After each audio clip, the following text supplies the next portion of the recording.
আজ আমি লাউ শাক দিয়ে দারুণ টেস্টি ডালের একটা রেসিপি আপনাদের সাথে শেয়ার করে নেব। এই ডালটা খেতে কিন্তু দারুণ টেস্টি হয়, আর গরম গরম ভাতের সাথে এই রকম ডাল হলে কিন্তু আর অন্যরকম কিছুই লাগে না। তাহলে চলুন রেসিপিটা শুরু করা যাক। আর সাথে আছে আমি সুস্মিতা, আপনারা দেখছেন আমার চ্যানেল পালবাড়ির কিচেন। লাউ শাকের এই ডাল তৈরি করার জন্য প্রথমে এখানে আমি নিয়ে নিয়েছি লাউ শাকের ডাঁটা আর নিয়ে নিয়েছি পাতা। আমি এগুলোকে কেটে পরিষ্কার করে নিয়েছি। এরপর নিয়ে নিয়েছি আলু। আমি আলুটা এরকম আলু ভাজার মতন করে কেটেছি, কিন্তু একটু মোটা মোটা করে কেটেছি। নিয়ে নিয়েছি কাঁচা লঙ্কা চেরা আর রসুন থেতো করে নিয়েছি। 1 কাপ মতো মুসুর ডাল। এরপর কড়াই বসিয়ে দিয়েছি। কড়াইতে আমি মুসুর ডালটা দিয়ে দিচ্ছি। ডালটা আমি ধুয়ে নিয়েছি। এরপর দিয়ে দেবো কিছুটা পরিমাণে জল। ডালটা এবার সেদ্ধ হতে দেব। ডালটা সেদ্ধ হওয়ার জন্য দিয়ে দিলাম সামান্য লবণ। একটু নাড়াচাড়া করে দিয়েছি। এরপর কিছুক্ষণ ধরে ডালটা সেদ্ধ করে নিয়েছি। দেখুন ডালটা ফুটে উঠেছে আর অনেকটাই সেদ্ধ হয়ে গেছে। এই সময় আমি দিয়ে দিচ্ছি হলুদ। হলুদটা দিয়ে একটু নাড়াচাড়া করে নেব। এরপর দিয়ে দেব লাউ শাকের যে ডাঁটা সেগুলো।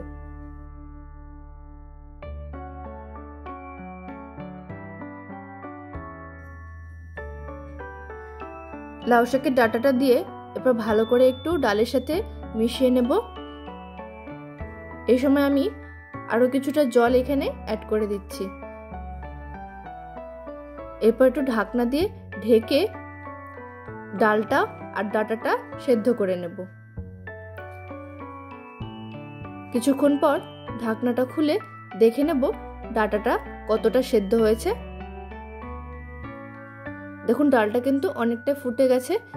ডালটা পুরোটাই সেদ্ধ হয়ে গেছে, ডাঁটাটাও সেদ্ধ হয়ে এসেছে।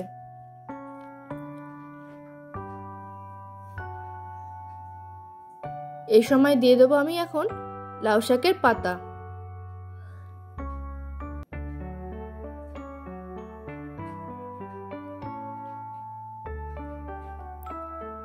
পাতাটা দিয়ে একটু নাড়াচাড়া করে আবারও ঢাকনা দিয়ে ঢেকে দেব। তাহলে পাতাটাও খুব সুন্দরভাবে সেদ্ধ হয়ে যাবে। এরপর একটা পাশে আমি আর একটা কড়াই বসিয়ে দিয়েছি। তাতে দিয়ে দিয়েছি তেল। তেল গরম হয়ে গেছে। আমি কেটে রাখা আলুগুলো এখন ভেজে নেব। আলুটা প্রথমে ভেজে নিচ্ছি। একটু নাড়াচাড়া করে এর মধ্যে আমি দিয়ে দেব লবণ আর হলুদ। লবণ হলুদ দিয়ে আলুগুলোকে ভেজে নেব। আলুটা ভাজতে ভাজতে এপাশে আমি ঢাকনাটা খুলে দেখে নেব পাতাটা সেদ্ধ হয়েছে কিনা। দেখুন পাতাটা কিন্তু সেদ্ধ হয়ে গেছে, দেখেই বোঝা যাচ্ছে একদম নরম হয়ে গেছে। এরপর ভালো করে একটু নাড়াচাড়া করে সবকিছু একসাথে মিশিয়ে নেব।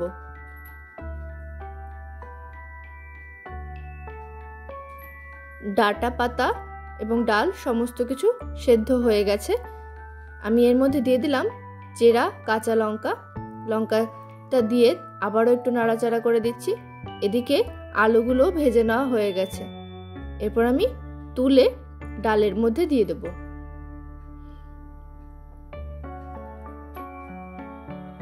সমস্ত আলুগুলো তুলে আমি ডালের মধ্যে দিয়ে দিয়েছি।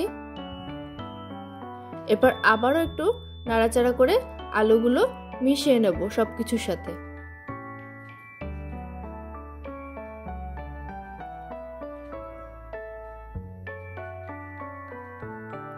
এরপর ওই তেলের মধ্যে আমি ফোড়ন দিয়ে দেব কালো জিরে আর শুকনো লঙ্কা।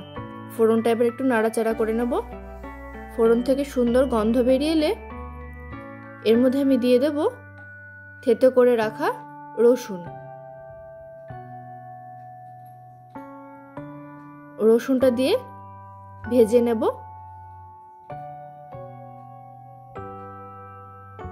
লাউ শাকের এই ডালে রসুন ফোড়নটা অবশ্যই দেবেন, তাহলে কিন্তু এর টেস্টটা দ্বিগুণ হয়ে যাবে। রসুনটা লাল লাল করে ভেজে নেব।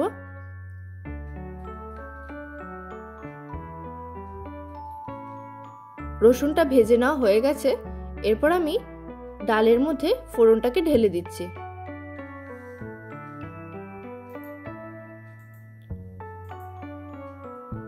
এরপর ভালোভাবে ফোড়নের সাথে মিশিয়ে নেব।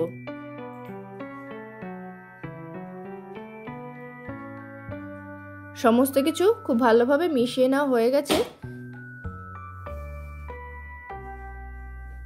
ডালটা অলমোস্ট তৈরি হয়ে এসেছে। আমি সামান্য লবণ এখানে দিয়ে দিচ্ছি। আমি সেদ্ধর সময় লবণ দিয়েছিলাম, তারপর আর লবণ ব্যবহার করিনি।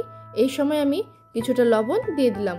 আপনারা এখানে টেস্ট করে লবণটা ব্যবহার করবেন।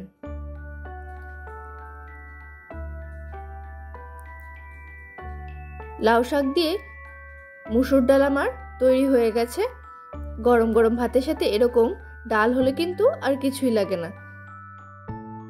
আজ এই সহজ পদ্ধতিতে ডালের রেসিপি আপনাদের কেমন লাগলো অবশ্যই একটা ছোট্ট কমেন্ট করে জানাবেন। ভালো লাগলে আমার ভিডিওটিতে একটা লাইক করে দেবেন, আর আমার চ্যানেলটি সাবস্ক্রাইব করে পাশে থাকা বেল আইকনটা প্রেস করে দেবেন। তাহলে যখনই আমি একটা ভিডিও আপলোড করব তার ইনস্ট্যান্ট নোটিফিকেশন আপনাদের কাছে পৌঁছে যাবে। ধন্যবাদ।